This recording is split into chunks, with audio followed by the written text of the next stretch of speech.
Bonsoir tout le monde, c'est un plaisir de retrouver le Ravouziel comme chaque semaine. Je rappelle le principe du Zoom, c'est de se connecter une fois par semaine, deux fois en tous les cas de façon régulière et surtout de pouvoir participer. Vous êtes des participants actifs au cours, donc n'hésitez pas à poser vos questions en commentaire et à la fin du cours à réagir avec le Ravouziel.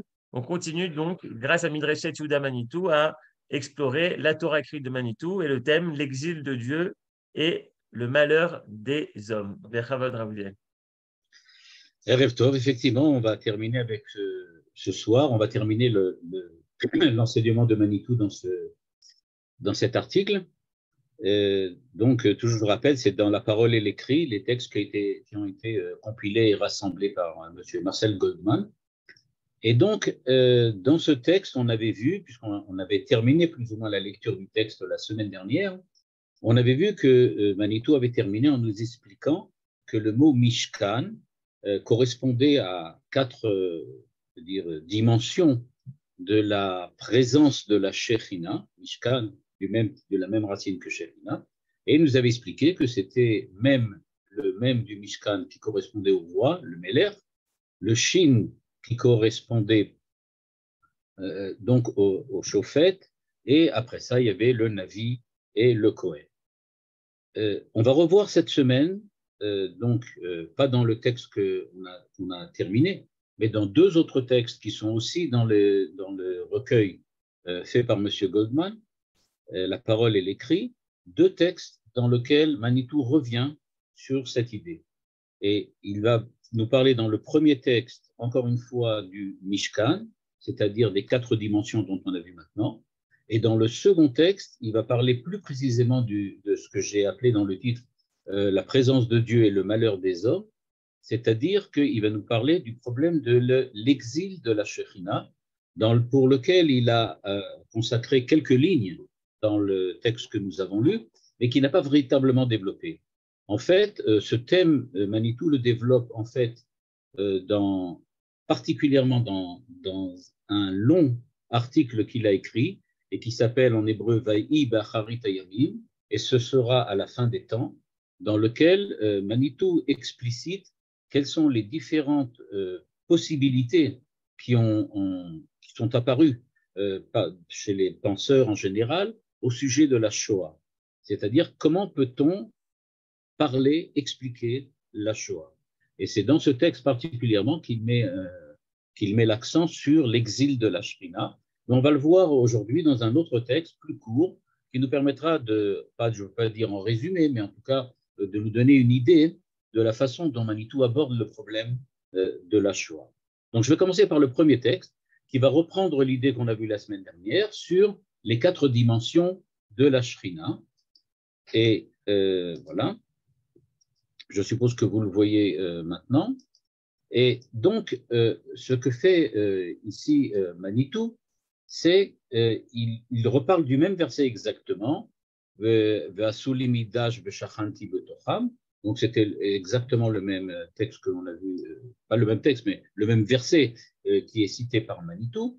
Et voilà ce qu'il nous dit. Ils me feront un sanctuaire. Je suis ici à la ligne 4, c'est-à-dire là, je suis là, ici. Et donc, dit Manitou, ils me feront un sanctuaire, c'est-à-dire, ils réussiront l'histoire. On l'avait vu aussi la semaine dernière. Donc, reconstruire le Mishkan, reconstruire le Mikdash, c'est donc arriver à, on peut dire, terminer l'histoire, arriver à la finalité de ce que Dieu voulait pour l'homme, pas seulement pour Israël, mais pour l'homme globalement. Et donc, ça sera le moment où la Shekhinah sera évidente. Manitou réexplicite ce que nous avons déjà vu, ce que nous appelons la Shekhinah, la présence de Dieu, le fait que non seulement Dieu existe, de cela on ne parle pas, je ne vais pas expliquer pourquoi, mais que Dieu est présent et non visible, non perceptible. Et donc, pour le moment, il y a une présence de Dieu, mais elle n'est pas perceptible puisqu'il n'y a pas de Mishkan. Et donc, il dit à la ligne 8, il faut que le Mishkan soit construit pour que la Shekhinah soit évidente. C'est la même racine, résidence et présence. Tout ça, on l'avait vu dans le texte de la semaine dernière. C'est maintenant que va intervenir un chidouch, c'est-à-dire une manière un peu différente d'aborder le sujet. Premièrement, nous dit Manitou. Mishkan, donc Meler, Shofet, Navi, Kohen, les 4 lettres, nous dit Manitou, on enseigne que la Shekhinah se dévoile à travers 4 manières d'être Israël. Ça, on ne l'a pas vu la semaine dernière. C'est-à-dire que Manitou, ici, insiste sur le fait que le Meler, le Navi, le Kohen, ce n'est pas simplement 4 institutions, c'est-à-dire 4 institutions politiques, sociales, mais c'est aussi 4 manières d'être Israël. Meler, Navi, Kohen, ça veut dire non seulement qu'il y a une certaine nécessité à Israël de construire sa société, de la composer autour de 4 éléments qui sont, comme on l'a vu la semaine dernière, le pouvoir politique, le pouvoir religieux, le pouvoir de la prophétie, mais en fait, ces 4 possibilités-là, elles sont légitimes et parallèles parce qu'elles sont toutes les 4 des manières d'être Israël. Le roi, c'est une façon d'être Israël. Ce n'est pas quelqu'un qui est autre que Israël. Ce n'est pas quelqu'un qui est au-dessus. C'est une façon d'être Israël. Et il explique pourquoi et d'où ça vient. Le nom de Dieu a 4 lettres. On ne l'avait pas vu la semaine dernière non plus. La relation ici entre le mot Mishkan, composé de 4 lettres, et le tétragramme, Yud, Ke, Vav, Ke, les 4 lettres du nom de Dieu, nous dit Manitou, ce n'est pas simplement le fait que c'est 4, mais c'est en fait la même chose.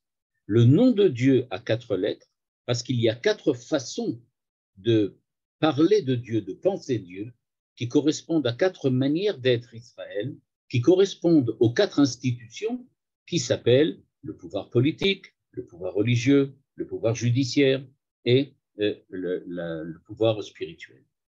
Donc, il lui dit, tout ça, en fait, ce n'est pas simplement un jeu de mots, mais c'est véritablement une structure, pas évidemment dans le style de la pensée structuraliste, mais c'est une structure de la pensée kabbalistique qui vient et qui nous dit que, en fait, les choses ne peuvent pas s'exprimer uniquement par un seul biais, par une seule facette, et qu'il faut l'ensemble des facettes à la fois. Le nom de Dieu, c'est 4 lettres, c'est 4 façons d'être.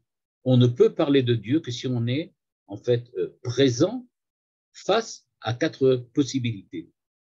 Et donc, nous dit-il, la structure de l'être du monde, je suis ici à la ligne 14, la structure de l'être du monde est vue dans la pensée hébraïque, non pas en dualité, comme matière et forme, étendue et pensée. Je ne sais pas si on dirait étendue et pensée, mais bon, je ne vois pas très bien ici pourquoi, peut-être il veut parler spirituel, matériel, parce qu'en général, en philosophie, le contraire de l'étendue, ce n'est pas spécialement la pensée. Mais comme 4 mondes unifiés dans un 5e. C'est-à-dire que le Yud-Ke Vav-Ke, ce sont 4 facettes du nom de Dieu, c'est 4 manières d'exprimer Dieu, mais ces 4 manières-là, quand elles sont ensemble, ça en fait une 5e.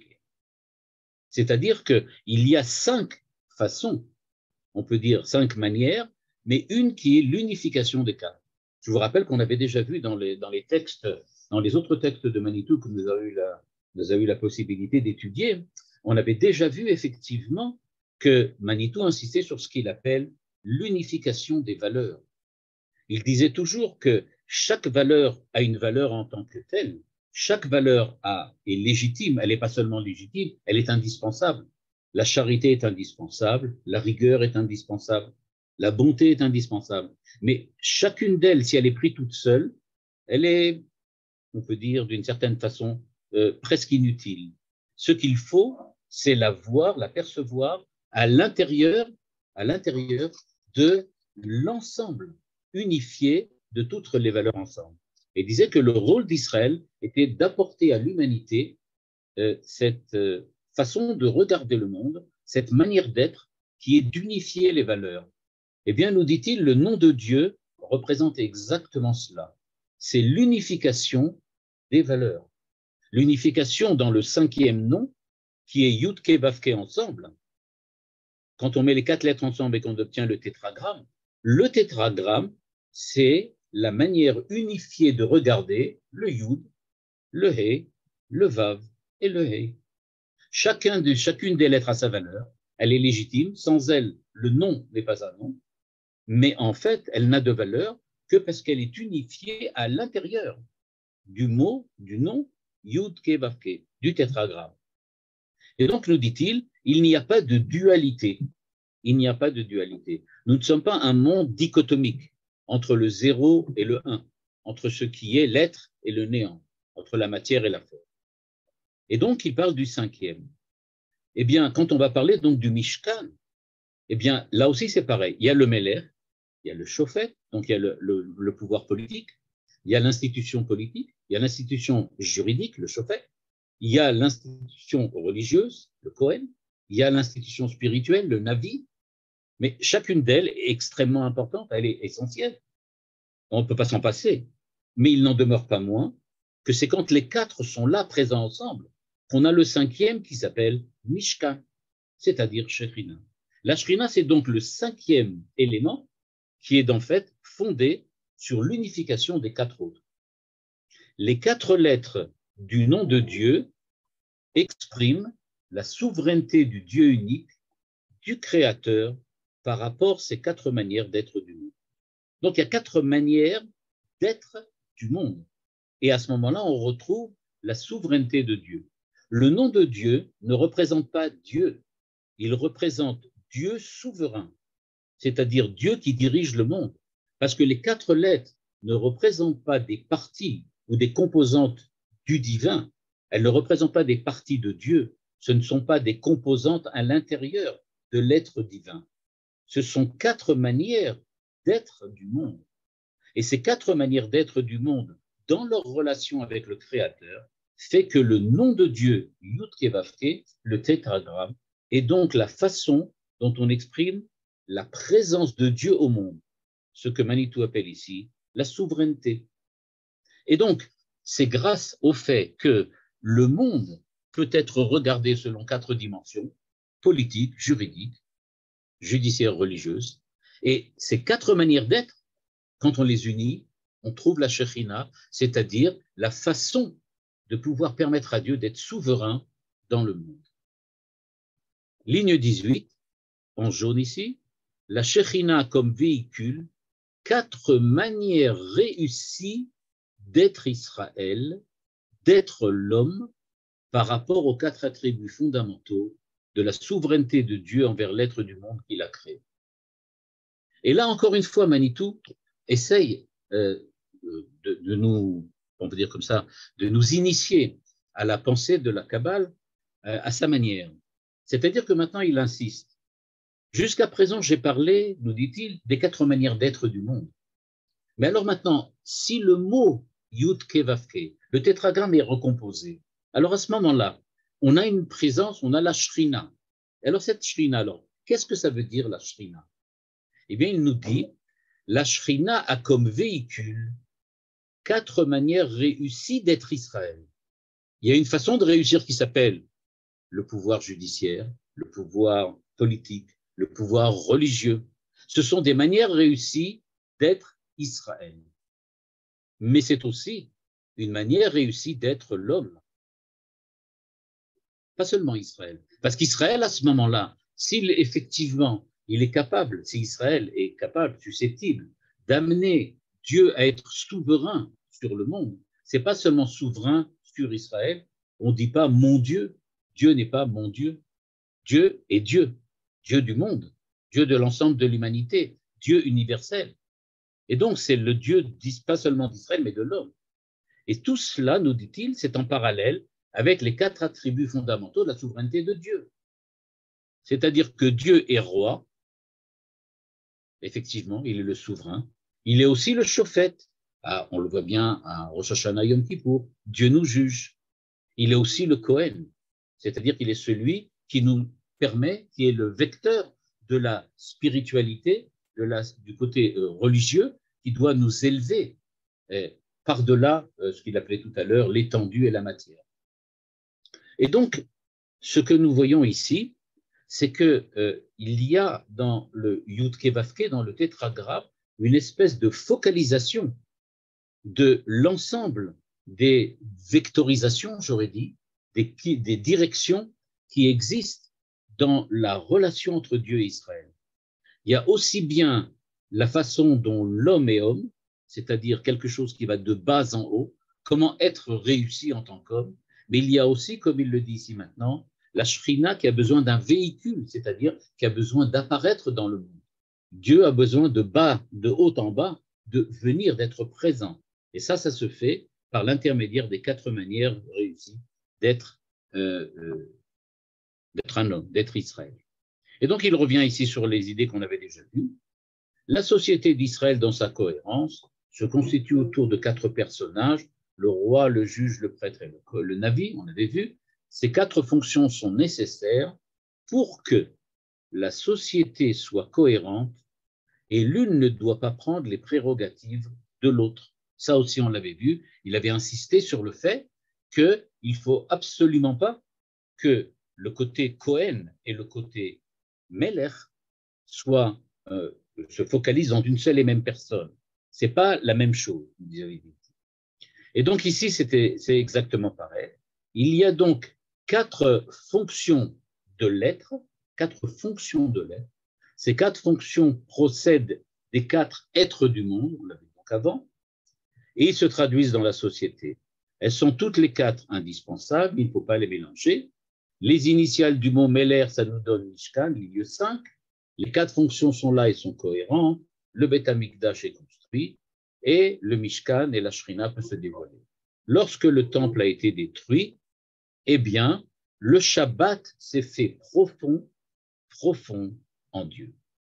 Et donc, nous dit-il, quand le Mishkan a volé en éclats, nous sommes partis dans la diaspora humaine. La diaspora ici, chez Manitou, il faut savoir que Manitou, et c'est dans un texte qu'on nous dirons peut-être plus tard, dans un autre article, explique de manière extrêmement précise que le mot diaspora a 2 significations qu'il ne faut pas confondre. La première signification du mot diaspora, c'est la signification grecque.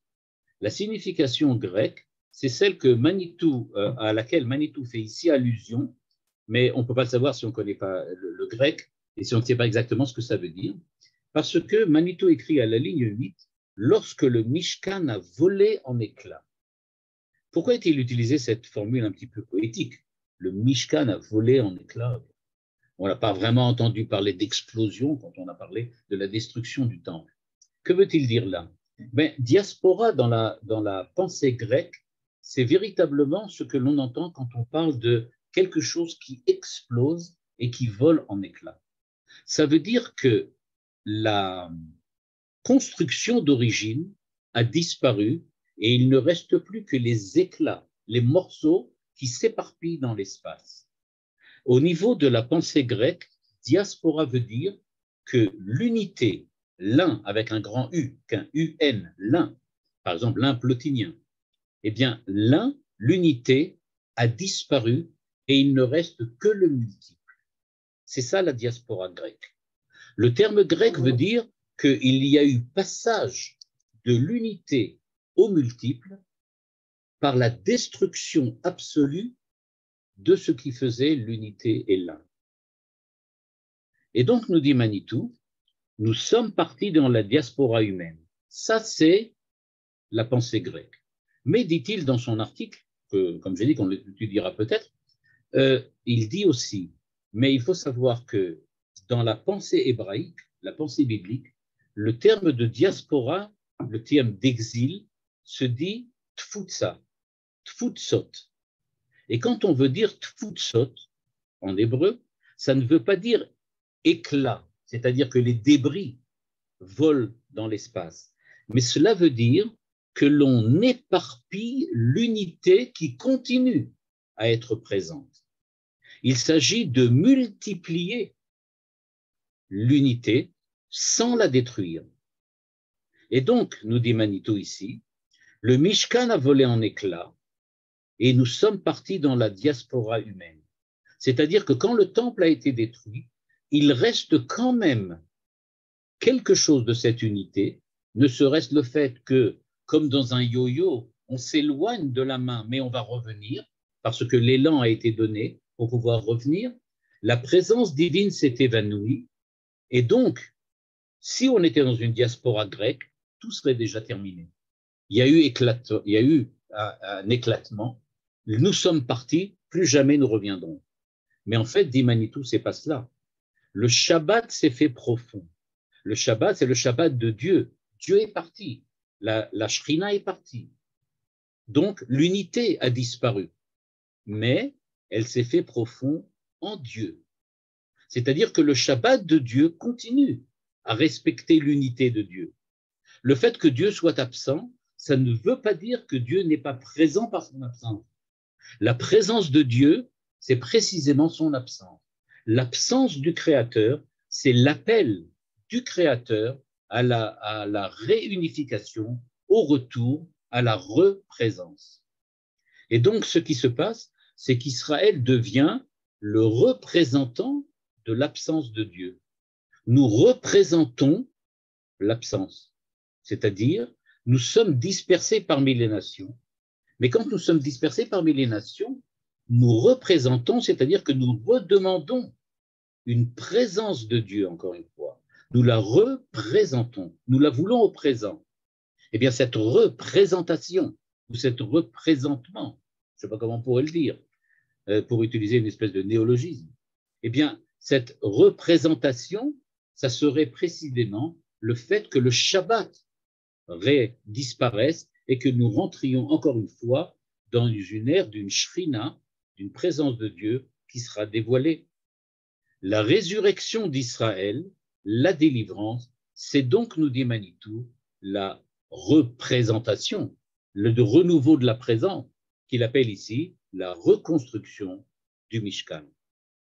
Et comme la semaine dernière, il insiste en disant, il y a un ordre, d'abord Melech, ensuite Shofet, ensuite Kohen, ensuite Navi, selon les lettres, Mem, Shin, Kaf, Nun, Mishkan. La fonction de souveraineté à l'échelle politique doit être ressuscitée, la première en Israël, les autres ensuite. C'est extrêmement important, parce que là, Manitou va, dans cet article-là, passer maintenant sur ce qui se passe aujourd'hui, c'est-à-dire, est-ce qu'aujourd'hui, le Mishkan est reconstruit ou pas? Eh bien, nous dit Manitou, le Mishkan n'est peut-être pas reconstruit, mais le même du Mishkan était, oui, représenté. Il est de nouveau présent, le même du Mishkan, parce que on est redevenu, on peut dire, une dimension, une entité politique. Faites attention, il ne s'agit pas simplement du renouveau politique, mais du renouveau de la souveraineté dans la dimension politique. On parle de la souveraineté de Dieu, du Créateur, dans la dimension politique. Nous dit Manitou maintenant, et il parle de cette année, c'est-à-dire de l'époque actuelle, celle que nous vivons aujourd'hui, hier, demain. Dans la société israélienne, il y a un certain chaos. Vous vous rappelez qu'il nous avait parlé que, en fait, il n'y a pas, on ne parle pas de théocratie, mais on parle de théonomie. Eh bien, il nous dit ici, dans la société israélienne, il y a encore un certain chaos.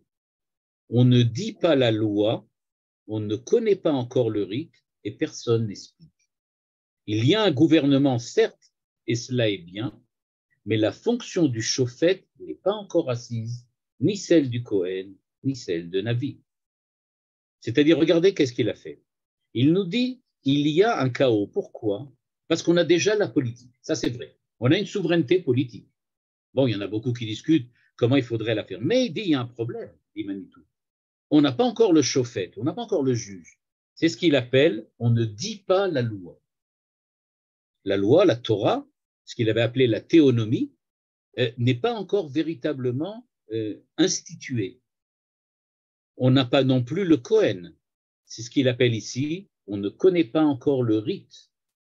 La façon d'agir, qui soit celle, qui soit la manière d'être au monde telle que Dieu l'attend, telle que Dieu la voudrait pour qu'il soit avec nous et présent. Et il nous manque le Navi, c'est-à-dire la personne chargée de nous expliquer le présent, l'histoire, notre présence dans l'histoire, et on peut dire le fait que nous soyons dans une époque particulière. Nous n'en sommes donc qu'au premier stade, dit Manitou, celle qu'on appelle Malchut, dans le langage de la Kabbale, le gouvernement, comme disent mes maîtres, mais ce n'est qu'un mini-gouvernement, celui d'une partie d'Israël. Parce que si c'était le gouvernement de tout Israël, ce serait le Meller dans toutes ses statures, et il rentre un petit peu dans un côté comme ça, un peu poétique, lyrique. L'enfant n'est pas encore musclé, mais il est né. Dans le gouvernement israélien, pour parler clair, la royauté de David commence à ressusciter. C'est un premier stade. Évidemment, on sait que dans la société israélienne aujourd'hui, beaucoup de religieux ne sont pas d'accord avec ce que dit Manitou ici, et ils pensent que ce qui se passe au niveau du gouvernement israélien n'est pas du tout quelque chose en rapport et en relation avec le renouveau, avec le fait qu'il y a la ressuscitation de la royauté de David. Et ils pensent qu'il s'agit de quelque chose d'historique, mais certainement pas de religieux. Quoi qu'il en soit, nous dit Manitou, lui, il est tout à fait pour cette idée que, en fait, le gouvernement d'Israël aujourd'hui fait partie du Mishkan. C'est le même du Mishkan, pas le même entier, une partie du même. Quant aux autres pouvoirs, on ne les voit pas encore, ni le Shofet, ni le Kohen, ni le Navi. Mais effectivement, dit-il, lorsque Dieu dévoile ses attributs, il les dévoile en ordre inverse. Lorsqu'il faut reconstituer les véhicules, eh bien, ça remonte d'en bas, Meler, Shofet, Kohen et Navi. Lorsque tout sera en place, à ce moment-là, il y aura la Shrina. Et donc, nous dit-il, la Shrina est en train de se dévoiler, je dis là où c'est surligné, elle commence par le Meler, le gouvernement. Donc, ce que rajoute Manitou ici par rapport à l'article que nous avions lu la semaine dernière, c'est donc que, premièrement, il nous explicite clairement que ce qui se passe aujourd'hui, dans le cadre de la vie israélienne, c'est quelque chose qui est en rapport, en relation avec le mouvement messianique. Nous sommes bien dans une époque dans laquelle le Mishkan est en train de se reconstruire. Il ne s'agit pas d'un hasard de l'histoire. Si maintenant nous avons un État, bien c'est parce que nous avons remis en place un recommencement d'une autonomie politique en Israël et que c'est véritablement le premier pas dans la reconstruction du Mishkan qui, comme il l'a expliqué tout à l'heure, sera une réussite de l'histoire. Donc, voilà, dans cet article, on a donc recompris un petit peu ce qu'on avait vu la semaine dernière, mais avec un angle un petit peu différent, une optique un petit peu biaisée par rapport à ce que l'on avait la semaine dernière, c'est-à-dire qu'au lieu de regarder les choses simplement au niveau, j'aurais pu dire, métaphysique, ontologique, comme on l'a vu la semaine dernière, cette fois-ci, Manitou insiste beaucoup plus sur le côté historique actuel et en insistant sur la valeur de l'autorité politique de l'État d'Israël comme partie intégrante et intégrée à l'intérieur du processus messianique, c'est-à-dire à l'intérieur de la reconstruction de la réussite de l'histoire que l'on appelle présence de la Shekhinah ou Mishkan. Manitou ici parle aussi du fait que la Shekhinah est en exil. Eh bien, dans un deuxième texte qui se trouve dans le premier volume de M. Goldman, à la page 315 et 317, eh bien, Manitou va nous parler maintenant de plus longuement sur que veut dire ou que signifie le fait que la Shrina est en exil. Et là, c'est extrêmement important parce que, comme je l'ai dit tout à l'heure, ça a rapport directement avec la Shoah. Et donc, on va voir comment, on va commencer à voir, parce qu'il faudrait lire, comme je l'ai dit tout à l'heure aussi, le texte que Manitou a écrit sur la Shoah, un très long texte, qui est très intéressant et qui est même passionnant. Et il nous dit la chose suivante, donc je vais lire plus lentement, parce que là, ce sont plutôt des thèmes qu'on n'a pas tellement abordés jusqu'à présent. Il dit, je voudrais présenter deux passages du Talmud de Babylone, tous deux fondés sur la même inquiétude. Il convient de les rattacher à deux événements essentiels de l'époque de la fin d'exil, la Shoah et la Renaissance. Donc, deux textes qui parlent donc, en fait, nous dit Manitou, de ce que c'est que la Shoah et le fait que l'État d'Israël a été rétabli. Relativement à ces deux événements, la Shoah et la Renaissance, on relève dans les deux passages en question la crainte de ce qui risque d'arriver en raison du choix fait de leur venue et de l'atermoiement persistant jusqu'à la fin de l'exil jusqu'à ce que l'heure arrive selon l'horloge des temps. Ici, c'est une phrase un peu compliquée, mais en fait, elle est très simple.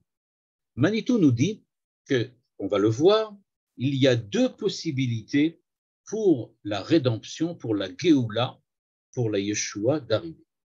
Il y a deux possibilités. Be'ita ve'achishem. Une possibilité, c'est en son temps, ce que Manitou appelle ici à la ligne 8, selon l'horloge du temps, c'est-à-dire qu'il y a des événements qui se produisent petit à petit, et selon une évolution, j'aurais pu dire bien réglée, on arrive à un certain moment à l'époque de la rédemption, à l'époque de la Géoula, à l'époque de la reconstruction du Mishkan. Mais il y a parfois, dit Manitou, pas seulement parfois, mais ça arrive, il y a d'arriver à un moment où l'heure est venue. C'est-à-dire, ben voilà, c'est fait, c'est fini. Maintenant, c'est à nous de prendre la décision d'accepter que nous sommes arrivés. On n'a pas l'impression que les choses ont évolué, on n'a pas l'impression que pourtant les choses on peut dire, se sont produites selon l'horloge des temps, selon l'ordre des causes, mais il n'empêche qu'il semblerait qu'on soit déjà arrivé. Et là se pose la question, on est arrivé ou on n'est pas arrivé? Alors je voudrais donner un petit exemple, simplement pour que vous compreniez. On est justement en train de le vivre au jour le jour, plus ou moins, parce qu'on est en train de lire toutes les parachutes, Bo, Béchalach, Yitro, qui parlent de la sortie d'Égypte. Et donc, je voudrais simplement qu'on se remette dans la perspective des Hébreux à l'époque de la sortie d'Égypte. Dans cette perspective, imaginez que nous soyons, nous maintenant, imaginez-vous, vous êtes actuellement en Égypte, vous êtes aliénés à la puissance égyptienne, on va donc imaginer ça comme ça dans notre monde à nous, nous sommes aliénés à la Russie soviétique de l'époque, à l'Empire soviétique de l'époque, dans les années 60, et donc on est là-bas entièrement enfermés, esclaves, aliénés complètement, et viennent deux personnages, pas très très différents de nous, qui s'appelleraient Moshe et Aaron, et qui nous disent, vous savez, on va maintenant se révolter contre l'Empire soviétique, on va sortir parce que Dieu a décidé que maintenant est arrivée l'heure de sortir de la Russie soviétique. Imaginez quelle serait votre réaction à ce moment-là. Eh bien, nous explique Manitou ce qu'on appelle l'atermoiement persistant. C'est-à-dire que même si véritablement ces deux personnages, Moshe et Aaron, sont les Moshe et Aaron dont parle la Torah, c'est-à-dire des personnes qui viennent véritablement et véridiquement nous annoncer que la Géoula est arrivée, il est bien clair que pour tous ceux qui vivent cette époque-là, il y a très certainement une hésitation. C'est-à-dire, est-ce que vraiment c'est le cas? Est-ce que vraiment c'est le moment? Est-ce que ça correspond vraiment à ce que Dieu a dit? Dieu a dit qu'on allait sortir. Oui, mais c'est vraiment le moment maintenant? Moshe et Aaron, quand ils se sont présentés, le peuple leur a dit, ouais, prouvez-nous que Dieu a parlé. On va pas se lancer dans une aventure pareille sans vérifier avant ce qui se passe. On veut être sûr, on ne veut pas se lancer là-dedans. Et il y en a certainement qui ont dit, et le Midrash les rapporte, qui disaient non, nous on préfère rester ici.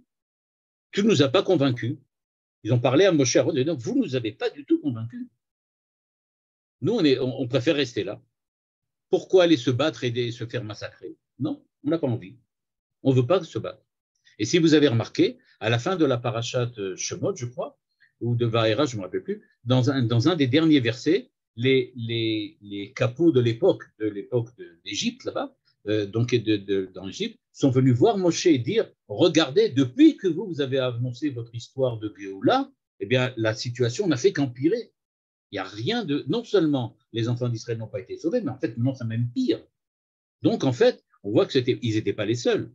C'est-à-dire qu'il y avait tout un mouvement, même à l'intérieur du peuple d'Israël, qui ne voulait pas sortir. Et ce n'est pas pour rien que la Torah dit que seulement 20%. Le Midrash nous dit que seulement Chamushim alou béné Israël. Il n'y a que 20% qui sont sortis. 80% ont préféré rester. Donc, ce qui s'est passé véritablement, nous dit Manitou, c'est qu'il va falloir faire attention. C'est-à-dire que même quand l'époque de la Géoula arrive, même quand l'époque de la fin de l'exil arrive, on peut sortir d'Égypte, il n'en demeure pas moins que nombreux sont ceux qui pensent « Ah ben non, pas encore. Non, on ne veut pas. On veut être sûr. On veut vraiment que Dieu nous montre qu'il est là, etc., etc. Et donc, voilà ce que nous dit Manitou. Dans le premier passage que Manitou va nous citer, on trouve une formule qui renvoie directement à ce qui s'est passé au temps des nazis. Pourquoi, dit-il? Je vous conjure aux filles de Jérusalem, c'est un verset, par les biches ou les gazelles des champs, n'éveillez pas, ne provoquez pas l'amour avant qu'il le veuille, c'est-à-dire, et regardez bien, ne provoquez pas l'amour avant qu'il le veuille. C'est-à-dire qu'il y a une certaine période, on est dans une période dans laquelle il faudrait attendre. Il y a quelque chose à attendre. Et il faut qu'il le veuille. Rabbi Elazar, pardon, le Saint béni soit-il a dit, si vous observez l'adjuration, ce sera le mieux. Sinon, je livrerai votre chair comme les biches et les gazelles des champs. Que dit Rachi? Ligne 19, en bleu. Je livrerai votre chair dans le sens d'abandonner à soi-même la Shon Efker, comme si la Guémara voulait signaler une décision de suspension de l'alliance providentielle. C'est-à-dire que, nous dit Manitou, si nous sommes arrivés à la fin de l'exil, c'est-à-dire que nous sommes arrivés à une période que Dieu considère comme le moment où Israël doit maintenant accepter la présence, le renouveau de la présence de Dieu, de la Shekhinah, de la Géoula, eh bien, sachez qu'à ce moment-là, il y a suspension de l'alliance providentielle, c'est-à-dire l'arrêt de la Shekhinah en exil, c'est-à-dire la Shekhinah part en exil. La Torah nous dit que, la Midrash nous dit que quand les enfants d'Israël sont en exil, eh bien, la Shekhinah aussi est en exil. Nous dit Manitou, c'est extrêmement grave, comme on l'avait vu dans l'article précédent. C'est extrêmement grave quand la Shekhinah est en exil, parce que ça veut dire qu'il n'y a plus d'alliance. Il n'y a plus d'alliance. Ça veut dire que Efker, ça veut dire abandonner. Il y a l'abandon. Comme si Dieu se retirait, un peu comme le Shabbat, mais beaucoup plus grave, beaucoup plus tragique. Et c'est d'une certaine façon, Dieu se retire de l'histoire et dit, débrouillez-vous. Ce qui va se passer, va se passer. Moi, je ne suis pas là pour vous protéger. Je ne vous protège plus. C'est terminé. Pourquoi? Parce que le moment est arrivé de partir. La fin de l'exil est arrivée. Alors partez.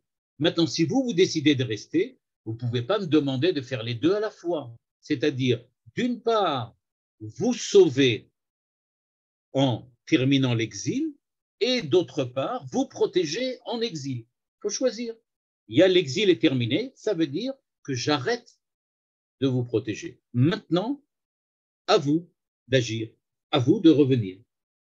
Nous dit Manitou, il fait ici question du principe de l'exil de la Shekhinah.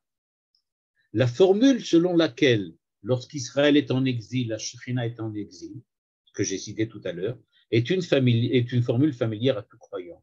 L'intention est la suivante. La Shekhinah est avec lui en exil pour le protéger, comme j'ai dit. Et à la vérité, il n'est que naturel que soit assurée une providence particulière de la Shekhinah dans l'exil. L'histoire des Juifs en exil n'a-t-elle pas toujours recelé deux dangers, l'assimilation et la xénophobie antisémite, dont le nazisme représente peut-être l'expression la plus dramatique. Pourtant, nous dit-il, certains oublient ou veulent oublier que signifie un monde sans Shekhinah. Un monde où la Shekhinah est en exil, c'est un monde de ce fait perdu pour tous ses habitants, un monde abandonné à lui-même qu'on appelle Efker. Et donc, nous dit-il, dans un monde Efker, eh bien, ce sont les lois sociologiques, politiques, physiques, chimiques, tout ce qu'on veut. Ce sont les lois de la nature globalement, ce qu'on appelle les lois de la nature, c'est-à-dire les lois du fonctionnement du monde qui reprennent le dessus. Il n'y a plus de Hashgacha. Et on peut imaginer, on n'a pas besoin d'imaginer, Il suffit de regarder 39-45 pour voir qu'est-ce que ça peut donner quand le monde est abandonné à lui-même. Quelles sont les horreurs qui peuvent apparaître. D'où le titre que j'avais posé, quand Dieu est en exil, eh bien, c'est le malheur des hommes. Les hommes, effectivement, se retrouvent dans une situation dans laquelle il n'y a maintenant plus aucune alliance réelle, présente, vivante entre Dieu et son peuple. Et là, malheureusement, tout est possible.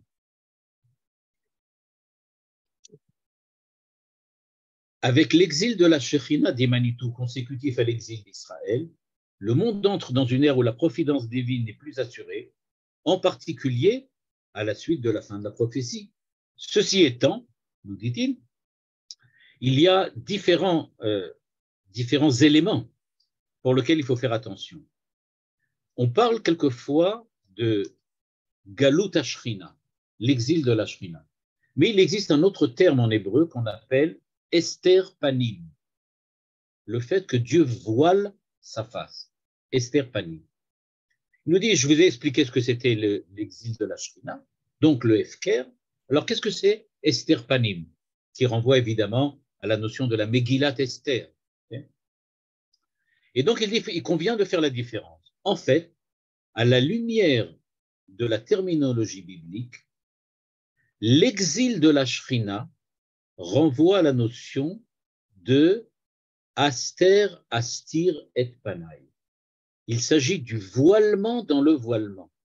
J'explique ça de manière très, très facile.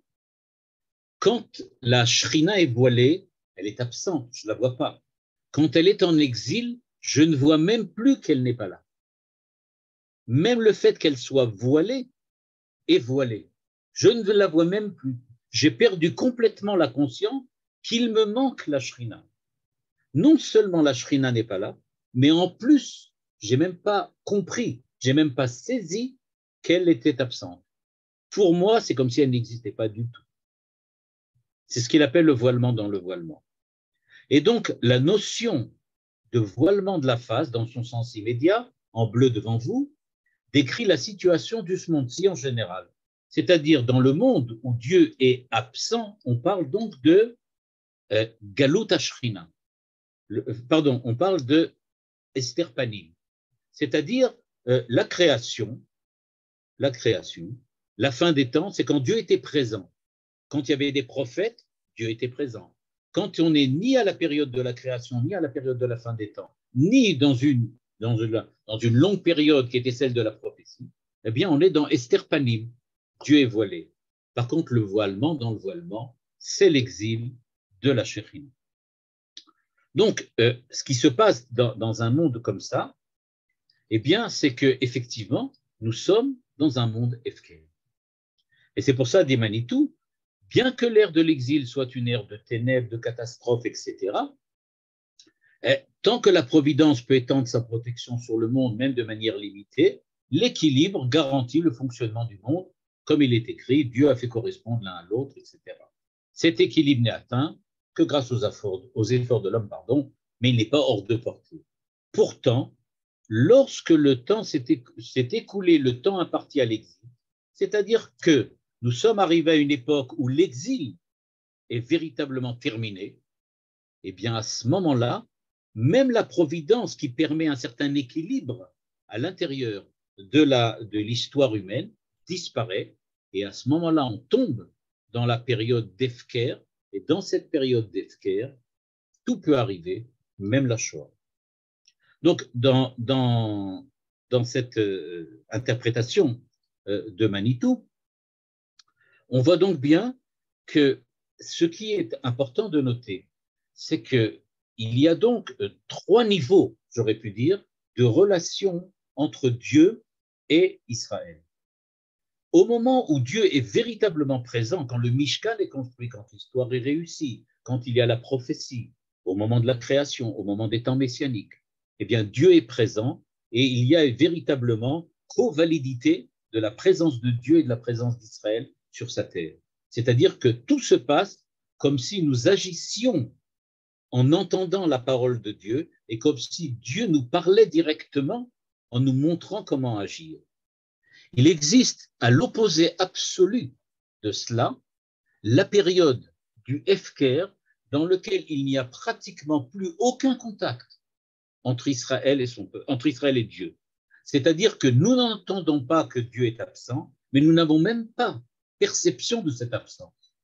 Entre les deux, il existe une période dans laquelle, quand nous sommes en exil, eh bien, mais un exil qui n'est pas encore terminé, pas encore arrivé, nous ne sommes pas encore arrivés à la période de la rédemption, eh bien, dans lequel il y a Shrina de manière indirecte. Elle est absente, mais nous sommes conscients de son absence, ce qui veut dire que nous la recherchons encore. Par contre, quand nous ne la recherchons plus ou quand nous la refusons, eh bien, à ce moment-là, tout est malheureusement possible et la Shoah est là justement pour le montrer. Nous dit Manitou, il n'est pas dans notre intention d'ouvrir le débat sur la valeur autoritaire des propos cités par les sages dans les textes que j'ai sautés maintenant. Nous voulions que montrer que ceux-ci ont clairement discerné notre question et que dans le cadre de leur foi, ils l'ont posée avec une grande cohérence. Quelle cohérence s'agit-il? À savoir qu'ils étaient conscients du fait que cette tendance d'Israël à s'attacher à l'exil débouche sur une situation anti-naturelle.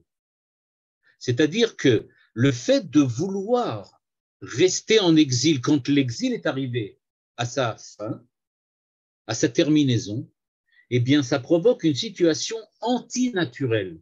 Même les lois de la nature ne fonctionnent plus. C'est la loi des monstres. On est tombé dans une époque monstrueuse, dans laquelle ce ne sont plus des êtres humains qui agissent, ce ne sont plus des hommes guidés par une certaine rationalité, une certaine légalité, il s'agit véritablement d'une monstruosité. Manitou l'appelle ici explosion maléfique sans précédent. C'est le style du monde, l'enfer. Ça rappelle le texte de Rabbi Nachman de Braslav que Manitou avait cité dans l'article précédent, quand il nous avait dit que le Rav de Breslav avait demandé je comprends très bien qu'il faut croire en la présence du Olam Haba et prier pour que le Olam Haba arrive. Je sais très bien où est l'enfer, c'est-à-dire les explosions maléfiques sans précédent que nous vivons, mais où est donc passé le Olam Hazé? C'est ce que dit ici Manitou. Antinaturel. À ce moment-là, nous dit Manitou, ne joueraient plus que les lois naturelles du monde, et c'est la situation culturelle des nations alors qui déterminerait le caractère des événements de la fin de l'exil. La situation culturelle des nations. Ben oui, c'est ce qu'il y aura à l'époque. Et même s'il s'agissait de l'Allemagne, avec tous les grands philosophes et tous les grands penseurs et toute la grande culture allemande, il n'empêche que dans les fondements de cette culture, et aujourd'hui certains chercheurs l'ont prouvé, notamment en faisant l'analyse des écrits de Heidegger, notamment, en montrant qu'il y avait véritablement dans la pensée profonde allemande une véritable monstruosité présente, et que le nazisme n'était pas une invention tombée du ciel, entre guillemets, au moment de 1933, mais que c'était déjà présent dans la pensée profonde des penseurs allemands et que c'était quelque chose de véritablement inclus, built-in, on pourrait dire, avec la situation culturelle de la nation allemande de l'époque. Il est clair dès lors que l'on saurait rendre Israël coupable des explosions du mal. Les criminels qui ont perpétré la Shoah sont évidemment les coupables. Il ne s'agit pas ici de dire que Israël a provoqué par le fait qu'il n'a pas tout de suite compris, accepté, saisi que l'époque de la rédemption était arrivée. Ce n'est pas eux qui sont responsables de l'explosion du mal. L'explosion du mal, c'était le mal présent déjà dans ce qu'il appelle ici l'état culturel de l'époque. Et c'est donc le Hefker, c'est simplement que Dieu ne réagit pas puisqu'il a en fait donné déjà sa réponse. Sa réponse est la Géoula est arrivée. En fait, comme si Dieu disait mais vous vous rendez pas compte, je vous ai sorti de l'exil maintenant. Alors allez-y. Si vous restez dedans, vous allez rester dans cette période-là. C'est l'Allemagne, dit Manitou, ligne 9, l'une des civilisations les plus développées d'Europe qui a donné à ces événements leur caractère effroyable, et ce après des siècles d'éducation chrétienne et humaniste. évidemment. Néanmoins, la possibilité de la survenue de cet abandon Hefker dépend de l'état de rapport entre Israël et les empires. C'est-à-dire, nous dit-il, Becholzot, il y a quelque chose qui se joue là. Israël n'a pas de responsabilité, c'est bien clair. Mais ce n'est pas une responsabilité, mais on a la possibilité d'influencer. On a la possibilité d'avoir une certaine influence. C'est ce qu'il appelle ici une dépendance par rapport au rapport entre Israël et les empires. La manière dont Israël était avec les empires. Il n'explicite pas exactement ici cela, il faudrait le lire, comme j'ai dit, dans le texte sur la Shoah. Au-delà de notre question, dit-il, demeure le problème de l'ébranlement des fondations de la civilisation d'où est sortie la Shoah. C'est-à-dire, comment c'est possible? Comment la Shoah peut-il être possible? Quand même, la civilisation occidentale, c'était pas rien, il ne faut pas exagérer. On ne parle quand même pas de quelque chose qui était les temps préhistoriques. On parle de quelque chose qui véritablement correspondait à une évolution de la civilisation. Sur ce point, dit-il, nous ferons bien de rappeler que la civilisation occidentale s'appuie sur la conception romaine de la loi qui distingue la loi et la morale. C'est une idée qui revient très souvent sous la plume de Manitou et dans lequel, en fait, il dit il faut comprendre, le respect de la loi n'est pas le respect du bien. Le bien et le juste, ce n'est pas pareil. Le juste, c'est être selon la loi. Le bien, c'est selon les principes de la morale. Or, nous dit-il, le juste et le bien ne sont pas nécessairement la même chose. Quelquefois, il est juste de faire le mal, et quelquefois, il est mal de faire le juste. Et donc, nous dit-il, ceux qui ont suivi le déroulement du procès de Eichmann savent à quel point ce principe est utile pour comprendre les efforts déployés par les nazis en vue de donner une base légale à l'entreprise d'extermination du peuple juif. Pas une base morale, mais légale. Et c'est pour ça que, par exemple, Eichmann et de nombreux nazis ont dit nous avons respecté les ordres. Les ordres, c'est-à-dire le fait qu'il y avait une institution politique qui dirigeait le pays, qui avait émis des lois. Ces lois étaient donc la justice de l'époque et nous avons simplement servi que de vecteur à l'application de ces lois. Les lois étaient racistes, peut-être, ce n'est pas notre problème. Nous étions justes, c'est-à-dire nous avons fait la loi. Cette forme particulière de la barbarie civilisée tenait au principe dualiste de la séparation de la loi et de la morale. Et donc, nous dit Manitou, le Mishkan ne peut être reconstruit que si on arrive au Mikdash, c'est-à-dire à la sainteté. Il nous avait expliqué, la sainteté, c'est l'unité des valeurs, c'est-à-dire refuser cette séparation de la loi et de la morale qui consiste à dire que le juste est une valeur en tant que telle et qu'il suffit d'être juste pour être bon. La réponse est que pour être bon, il faut à la fois être juste et miséricordieux et charitable et bienveillant, etc., etc. C'est-à-dire qu'il faut l'unité de toutes les valeurs pour qu'on parle de morale et pas simplement prendre une valeur, la justice, la justesse ou la justice, et dire voilà, telle est la valeur particulière. Donc il nous dit c'est précisément à cause de ça que nous sommes arrivés à la catastrophe de la Shoah. Et donc pour terminer Manitou, il dit l'idée selon laquelle une durée déterminée est à l'avance impartie à l'exil, durée à l'expiration de laquelle la Shrina s'éclipse, constitue un élément nouveau en regard aux approches précédemment décrites et elle rend compte de l'angoisse de nos sages qu'ils venaient à traiter de ces questions, c'est-à-dire que les Chachamim, nous dit Manitou, avaient véritablement une angoisse profonde de ce que pourrait être le monde si les enfants d'Israël ne prennent pas conscience que l'exil est arrivé à sa fin.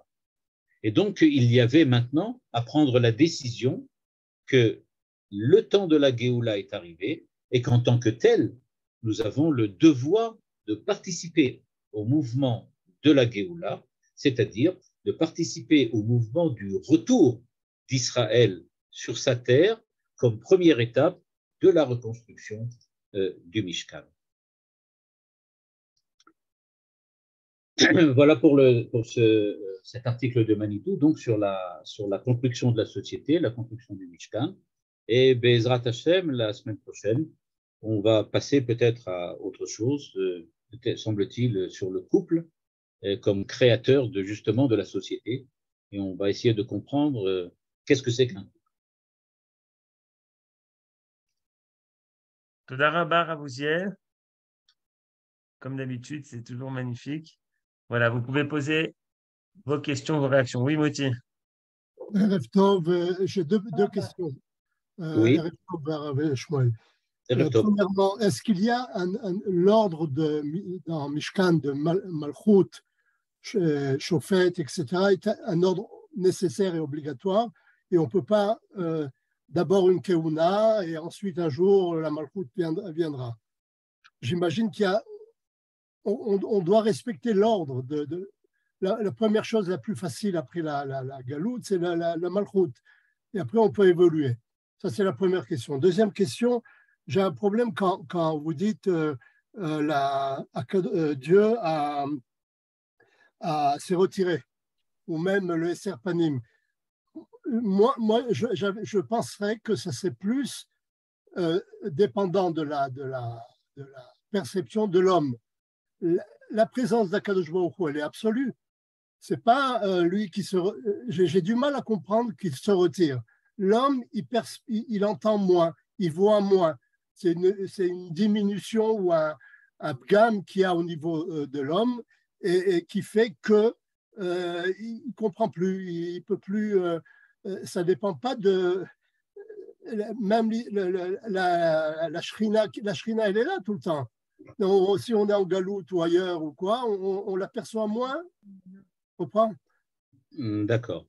Ok, alors, j'ai deux questions. Premièrement, d'après ce que dit Manitou, il semblerait, je dis bien il semblerait, parce qu'il le dit plusieurs fois, il semblerait bien effectivement que ce qui va se produire maintenant, c'est qu'on va passer à la seconde étape de la Géoula, du Mishkan, c'est-à-dire qu'on va parler des problèmes juridiques et judiciaires. Il me semble, pour des raisons évidentes, que actuellement, aux informations sur Internet, etc., c'est à peu près un sujet qui revient plus ou moins tous les jours, 24/7. C'est vraiment ça. On est en train vraiment de parler de ça maintenant. Alors donc, peut-être que c'est bien qu'effectivement, on est peut-être rentré effectivement dans une époque dans laquelle il est arrivé le temps dans lequel on va en parler vraiment en fait, maintenant, et on espère qu'il va en sortir ce qu'il faut. Si la souveraineté d'Israël est revenue, on espère que la manière dire toranique d'être un juge pourra aussi se rétablir à nouveau. Concernant la question très compliquée chez Manitou, je dis très compliquée parce qu'il faudrait lire encore une fois le texte, le très long texte de Manitou sur la Shoah pour l'expliciter. Donc, je ne vais pas lire tout le texte, mais je vais essayer juste de vous donner rapidement la réponse. Manitou pense effectivement que le fait qu'il y ait présence de Dieu, ce n'est pas quelque chose qui dépend exclusivement de la façon dont l'homme le perçoit. Et je vais donner juste un parallèle pour que vous compreniez à quoi Manitou fait allusion. Manitou fait allusion au fait que le Shabbat est un Shabbat de Dieu. Dieu se retire. Le monde tel que nous le voyons maintenant, ce n'est plus le monde de la création. C'est le monde quand Dieu s'est retiré. Et donc, qu'est-ce qui fonctionne? Les lois de la nature. La physique, la chimie, la biologie, etc., etc. C'est ça qui fonctionne. C'est ça quand l'exil se termine. L'alliance avec Israël de Dieu, cette alliance de Dieu, elle arrête de fonctionner au moment où Dieu se retire. Et à ce moment-là, qu'est-ce qui fonctionne? Eh bien, les lois de l'histoire, ce que Manitou appelle l'expression des habitudes culturelles des nations à l'époque. C'est ça qui fonctionne. C'est ce qu'il veut dire. De la même manière que le Shabbat. Je voudrais juste donner un exemple un peu ridicule, mais ça va donner l'exemple. Imaginez un tzaddik qui a étudié la Torah, qui a étudié le Zohar, qui voit Eliyahu Hanavi, qui décide de sauter par la fenêtre. Au moment où il saute par la fenêtre, eh bien, la hashgacha de Dieu s'arrête. Et quand il arrive en bas, il est dans l'état écrabouillé qu'il est parce que Dieu a arrêté d'être en contact avec lui à ce moment-là. Il est tombé selon les lois de la nature. Les lois de la physique ne dépendent pas de Dieu. Il a décidé de sortir du monde de la Hashgacha pour tomber dans le monde de les lois de la physique. C'est pour ça qu'il tombe et qu'il s'écrase. Et bien, de la même manière, celui qui, dans les lois de la Hashgacha, l'exil est terminé, c'est-à-dire Dieu nous dit, la situation exilitique n'a plus de raison d'être, donc il n'y a pas de raison d'être que ça continue. Vous êtes maintenant sur le bord de la fenêtre. Alors, choisissez, ou bien vous mettez des ailes, ou bien vous tombez. En fait, c'est Akadosh Baruch Hu qui met le voile du Esser Panim, comme tu l'avais dit, et pas l'homme. L'homme se met un voile et ne voit rien. C'est exactement ce qu'il veut dire. C'est-à-dire, c'était pas un choix de l'homme, c'était une erreur de l'homme. L'homme, Israël n'a pas vu que c'était, enfin pas tous, Baruch Hashem, il y en a qui ont vu. Sinon, on ne serait pas là. C'est justement un point qui me dérange, oui, qui me gêne, parce que malgré le fait qu'ils s'en défendent, enfin, dans le texte que vous nous avez lu, et il insiste sur le fait que ce n'est pas la responsabilité des Juifs. On a l'impression que de manière indirecte,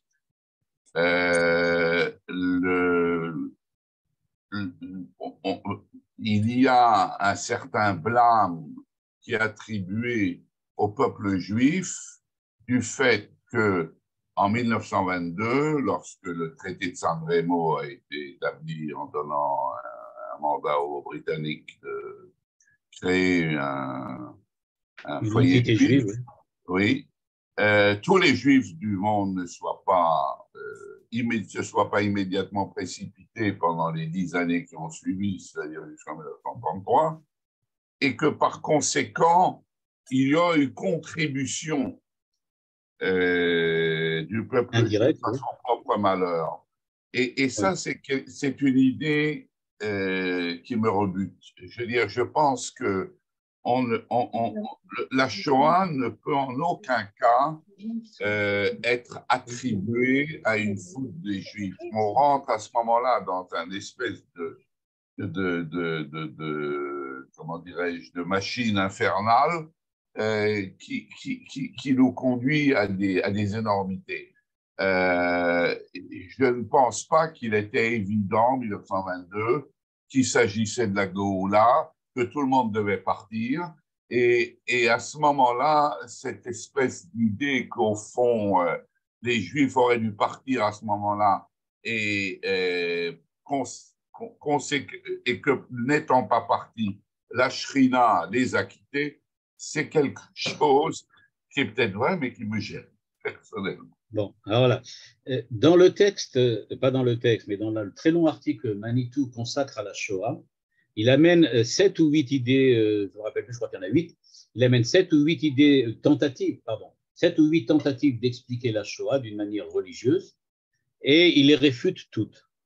Puis il propose la sienne, et je dois dire que je trouve que la réponse de Manitou à la Shoah, celle que j'ai explicitée maintenant, pêche par une à mon avis, des critiques qu'il a opposées à d'autres, à une autre manière d'expliquer la Shoah, et qui correspond exactement à ce que tu viens de dire, Jacques. C'est-à-dire que, quoi qu'on fasse, dans la pensée de Manitou, ce qui, moi aussi, personnellement, me gêne, c'est effectivement, et je le dis vraiment, moi, c'est personnellement, ce que tu ressens, je le ressens aussi, c'est-à-dire que je ressens aussi qu'en fin de compte, on ne peut pas dire qu'on n'a absolument aucun rapport, aucune relation avec ce qui nous est arrivé. En fin de compte, même après toutes les explications. C'est-à-dire que je reconnais, il y a, à mon avis aussi, que personnellement, je ne comprends pas vraiment comment Manitou arrive à répondre à cette question, la question que tu soulèves. C'est-à-dire que je suis d'accord avec toi que j'ai ce problème aussi. Je ne comprends pas comment véritablement, jusqu'à la fin, il n'y a absolument aucune pas responsabilité. C'est-à-dire que c'est clair, je comprends qu'il n'y a pas de responsabilité, mais il reste quand même quelque chose comment on pourrait dire, un os qui reste bloqué dans la gorge. C'est-à-dire que c'est pas, en fin de compte, on aurait pu faire mieux. Certainement, on aurait pu faire mieux. Je suis d'accord. Mais encore une fois, c'est que mon avis personnel, Et peut-être que quelqu'un qui reprendrait l'enseignement de Manitou et le comprendrait mieux que moi pourrait l'expliquer de telle façon qu'il n'y ait pas cette difficulté. Mais je dois avouer que j'ai lu 2 ou 3 articles concernant sa manière de parler de la Shoah et que tout le monde arrive plus ou moins aux mêmes conclusions. Mais encore une fois, ce n'est que mon avis personnel. Je voudrais peut-être une chose que j'avais appris il y a pas mal de temps, c'est que c'est la non-intervention de Akadosh Baruch Hu. C'est pas qu'il a disparu ou que c'est la soit non-intervention. Mais quand le courant de l'histoire a failli devait changer par l'extermination du peuple juif, alors c'est là qu'il a intervenu parce que c'était, disons, pikuach nefesh au niveau du Shabbat. On est d'accord aussi. C'est-à-dire que c'est clair que l'extermination n'a pas eu lieu, Baruch Hashem, sinon on ne serait pas là, comme j'ai dit tout à l'heure. Et clairement, on n'a pas disparu. Donc on est là. Mais c'est vrai que, comme dit Manitou par ailleurs, c'est quand même payé cher, quoi, une erreur. Oui. On a payé cher. On paye souvent cher, ouais. Malheureusement. Effectivement. Bonsoir, Rav. Avoir une petite question. Pardon. Ouais, vous avez dit les 4. Pardon. Que les Yudke Vavke, ça correspondait au Mishkan, Malchut, Shofet, Cohen. Et oui. Le 4e, c'était Navi. Et avant, vous aviez parlé aussi des 3 premiers. Et le 4e, c'était la réussite de l'homme. Parce que ça n'est pas seulement d'Israël. Le 4e, oui. Quelle est la... Je n'ai pas compris la différence. Là, c'est Navi et l'autre, c'est l'homme. Ah non. Je n'ai pas dit que le 4e, c'était l'homme. J'ai dit qu'à un certain moment, Manitou fait et dit que le Mishkan, en fait, n'est pas seulement, n'intervient pas, ou on peut dire comme ça, ne se révèle pas, le Mishkan ne se révèle pas seulement pour Israël. Au moment où le Mishkan se révèle, ce n'est pas seulement pour Israël, mais c'est pour l'homme globalement. À partir du moment où Israël fait ce qu'il faut en tant qu'Israël et que, j'utiliserai un terme du rabbi de Lubavitch, et que Israël non seulement est ce qu'il est et fait ce qu'il faut, mais qu'en plus il essaye aussi que les nations le suivent, à ce moment-là, le Mishkan se révèle pas seulement pour nous, mais aussi pour les nations. Ok, merci beaucoup. Bonsoir, Rav. Bonsoir. Merci pour le cours. Pour cette période de Hefker, comment pouvait-on savoir qu'on est arrivé à la fin de l'exil? Ensuite, comment se fait-il que cette période de Hefker s'est terminée? Alors, premièrement, comment pouvait-il savoir? Parce que les événements historiques à l'époque étaient tels que ça aurait dû être clair aux yeux de tous que le temps était arrivé, que c'est la fin de l'exil. C'est ce que veut dire Manitou. C'est-à-dire qu'il y aurait dû avoir une certaine évidence.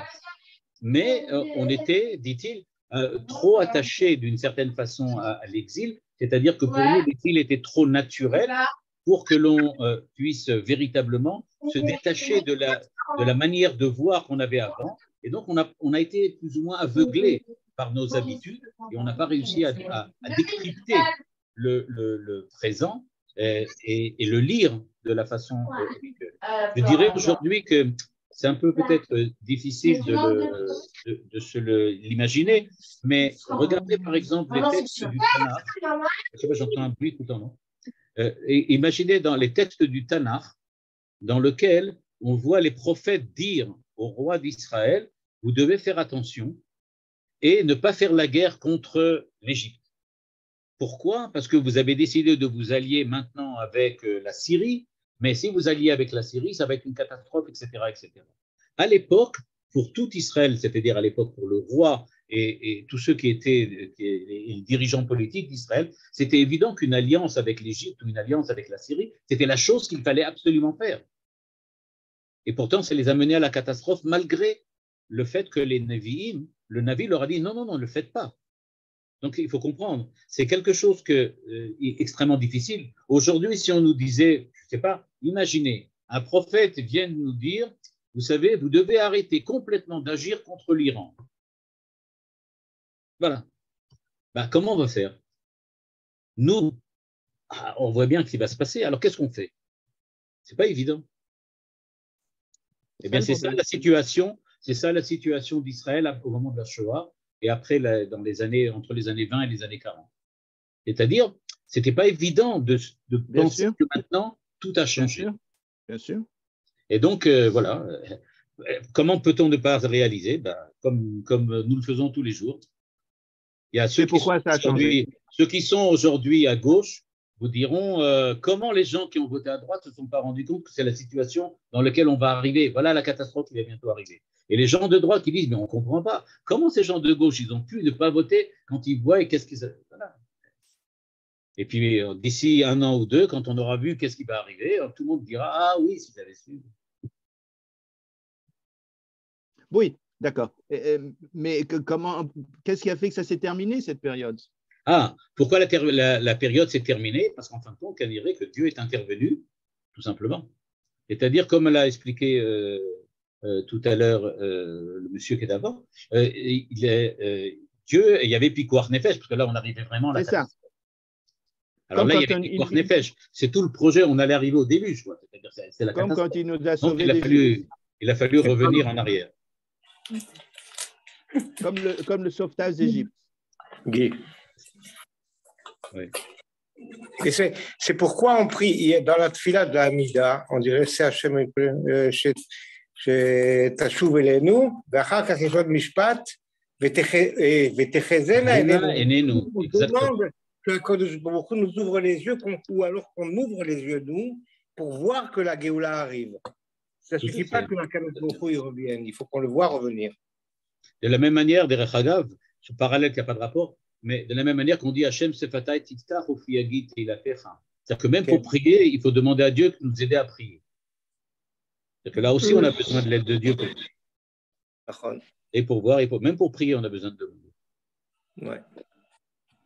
Et d'ailleurs, il y a la même idée avec l'étude de la Torah aussi, dans lequel quand quelqu'un, un Talmid Chacham qui étudie la Torah, c'est comme si Dieu se parlait à lui-même. Il y a d'autres idées comme ça, dans lesquelles, quand tu étudies, c'est un dialogue que Dieu a avec lui-même. En fait, tout au long de la galoute, chaque famille devait avoir ses valises prêtes à côté de la porte pour. D'un certain point de vue, c'est pas faux. D'un certain point de vue, c'est pas faux de le dire. Oui, c'est vrai. Ils auraient dû être là dans l'attente de la Géoula. Mais je voudrais rappeler quand même que pour faire sa négoria sur le Am Israël, comme le rabbi Lévi Yitzhak de Berditchev, il faut pas penser que Shabtai Tzvi, ça a quand même été une belle catastrophe. Et ce n'était pas tellement longtemps avant. Bien sûr. Donc, il y en a un qui a décidé que c'était l'époque de la Géoula, il s'est présenté et ça a amené une catastrophe des gens. Je ne parle pas, vous pourrez regarder les études qui ont été consacrées à l'époque de Shabtai Tzvi, dans lequel, à l'époque de Shabtai Tzvi, il y a eu des milliers de suicides. Des milliers de suicides. Wow. Des juifs qui se sont suicidés à la suite de cela. Tu te rends compte? Catastrophique. Je ne parle pas des gens qui étaient ruinés, je ne parle pas des gens qui se sont convertis parce qu'ils étaient...